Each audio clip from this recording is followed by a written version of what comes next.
કપડવંજ તાલુકાના અલવા ગામે બે યુવક પાણીમાં તણાયા। ભારે વરસાદથી પાણીની આવક થતાં ઠેર ઠેર પાણી ભરાયા। રસ્તો પસાર કરી રહ્યા હતા તે દરમિયાન બે યુવકો નદીના પાણીના વહેણમાં તણાયા હોવાની માહિતી સામે આવી રહી છે।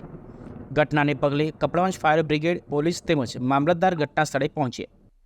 ફાયર બ્રિગેડ દ્વારા પાણીમાં તણાયેલા બંને યુવકોની શોધખોળ હાથ ધરવામાં આવી હતી, જેમાંથી એક યુવકનો મૃતદેહ મળી આવ્યો જ્યારે બીજા યુવાનની શોધખોળ ચાલુ। કપડવંજના ધારાસભ્ય રાજેશ ઝાલા, ગણપતસિંહ રાઠોડ, ધૂળસિંહ સોલંકી, પીએસઆઈ, પોલીસ કર્મચારીઓ સહિત આગેવાનો ઘટના સ્થળ પર પહોંચ્યા હતા। કપડવંજથી હરીશ જોશી સાથે જોતા રહો સત્ય વિચાર ન્યૂઝ। નામ છે તમારું?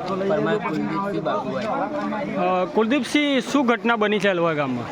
હાલવા ગામમાં જે અમારા ખારું હોય નદી જાય છે ત્યાં બે છોકરા તણાયા છે, તો અમે જાણ કરી પોલીસ સ્ટેશને, મામલતદારે, પ્રાંત સાહેબને અને પ્રમુખ સાહેબ બધા અહીંયા અત્યારે આવી પહોંચ્યા અને એમની શોધખોળ ચાલુ છે। કેટલા ઉંમરના હશે? ઉંમરમાં એક 15 વર્ષ અને એક 14 વર્ષ।